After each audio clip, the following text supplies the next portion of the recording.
Hey everybody, it is Mike Young with aPlantBasedDiet.org, and I am here to talk to you about cheese today. And as you can see here in the background from me, you'll see what looks like Swiss cheese, and it is Swiss cheese, but it's actually vegan Swiss cheese, so it looks a little too perfect. If you see those circles back there, you can tell, because it's not the same as cow's milk. But the subject of this video is why people are so addicted to cheese, why people can't get rid of it. I know that for me, the dairy stuff was the last thing to go. I really got rid of red meat and some real high-fat dairy in the beginning, but it took me a while to get rid of the chicken, fish, and then the low-fat dairy and things like that were the last things to go. Now, why? What is the reason for that? You know, it seems like milk, right? Milk does the body good. Isn't that what people say in their advertising? Is that true? Well, it's not true, because the milk that we drink as humans is actually designed for another species. Of course, it's cow's milk, if you didn't realize that. And if you didn't realize it, at least I'm glad I'm telling you this, because it's not human milk. It's not designed for humans. However, the way that it keeps us addicted, I think, is also because it's not designed for humans. And we don't know exactly what's behind this. I mean, a lot of it's psychological, of course. A lot of it's advertising and marketing and tradition and things like that. You kind of like, whenever you're craving something, you reach for that dairy product, that cheese, right? Made from the cow's milk. But what makes cheese so addicting? You know, well, first of all, we know it has a really high concentration of casein, the protein that is in dairy, because of the way that it's designed. It's kind of designed to use up all the excess milk products that are around that can't be used for anything else. And again, they concentrate it, and the casein, as far as we know, at least as far as Dr. T. Colin Campbell has said in his book, The China Study, it very well may be cancer causing. So we want to avoid casein protein at all costs. But how can you just get rid of it, especially if you're still eating cheese? And if you are out there and you're having trouble, by all means, please let me know down there in the comments. Let us know that you're struggling. Let us help you. Get into some of our social media. If you look in the comments below, either you're watching it on some of our social media, or if you're on our YouTube channel at aPlantBasedDiet.org, you can look in the description below. You'll find out how to get into our worldwide aPlantBasedDiet.org group, where you can start talking about this stuff. But so it's psychological. A lot of it's psychological. So much of this dietary change is societal and psychological. It's it's a psychology problem as much as it's a sociology problem. But in this case, it's also a chemical issue, because there are chemicals in this cheese that are in the dairy milk, the cow's milk, that make it addicting on purpose. Because if you think about it, cows cannot talk to one another. Not really. They don't know. Well, I'm sure they can communicate on some level, but they don't know how to speak English. They don't know how to speak Spanish, or any other language for that matter that we're aware of. So they can't communicate well. So in the absence of that, and of course, you guys know how, like, when you're first born, if you can even remember back that far, you really couldn't take care of yourself. You really didn't know what was going on. It took you a long time, whether you realized it or not. And if you haven't realized it about yourself, just check out any baby these days. They're totally helpless for the most part. They can do a few things, but they're not going to survive if you just drop them on the ground and walk away.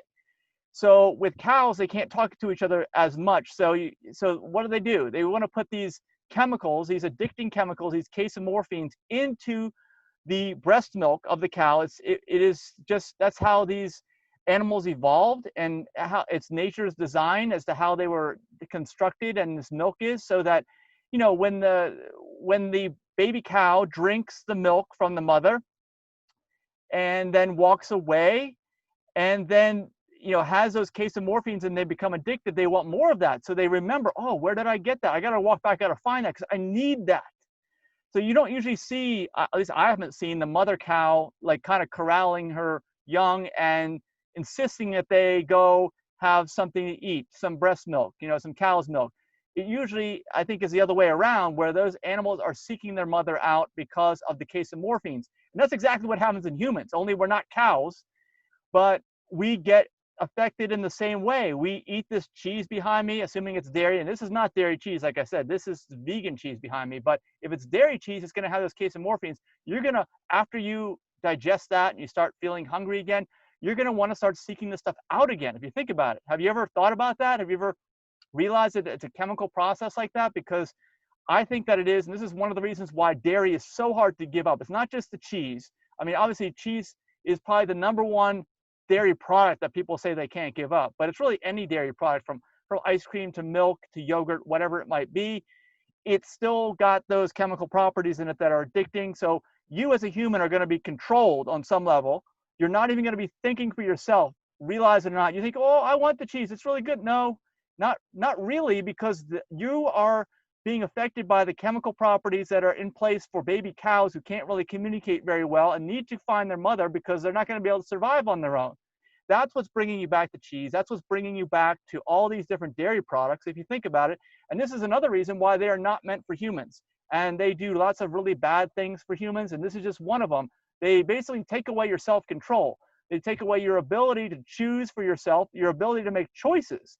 You're kind of giving that up, because it's kind of a similar reason why folks who have addiction problems say that I got to stop this stuff, I can't go back.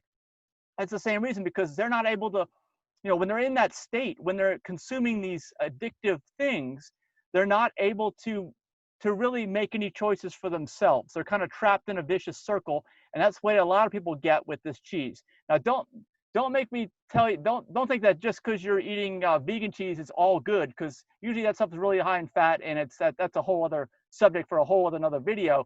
But at least you're not getting the case of morphines. At least you can drop the vegan cheese, no problem. Like you won't be able to drop the dairy cheese. But once you get out of it, like I've been out of it since 2014, it's 2020 now, you don't even think about it anymore. Don't even bother going back, and hopefully it won't affect you as much, but just know that it's there. And if you need somebody else that you know to hear this message, by all means, please tag them in the video. If you got other video ideas, by all means, please write them below.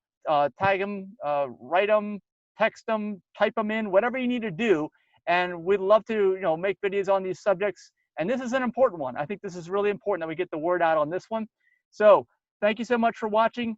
Plug into our social media. Of course, subscribe to the YouTube channel if you haven't already. If you don't know about our YouTube channel, because maybe you're watching this on some other form of social media, by all means, go to YouTube and type in aPlantBasedDiet.org. And by the way, my name is Mike. I am a lifestyle nutritionist. So if you need any one-on-one help besides these videos, by all means, please get in touch with me. You can look me up on foreveryoungnutritioncoaching.com. Forever Young, that's my name, Mike Young, nutritioncoaching.com. We got a Facebook page. You can schedule your free first appointment right on there, and we have some very, very affordable rates for ongoing coaching. And a lot of people, like I said, this is psychological. Even if I tell you all these facts and you know these facts, it doesn't mean you're going to do it. And the reason why, not only is because it's psychological and people have been kind of brainwashed, but you're even more likely, if we're talking about dairy, addicted to this stuff. And hopefully this video gave you a good explanation of that. So thanks again. We will see you in the next video. Bye-bye.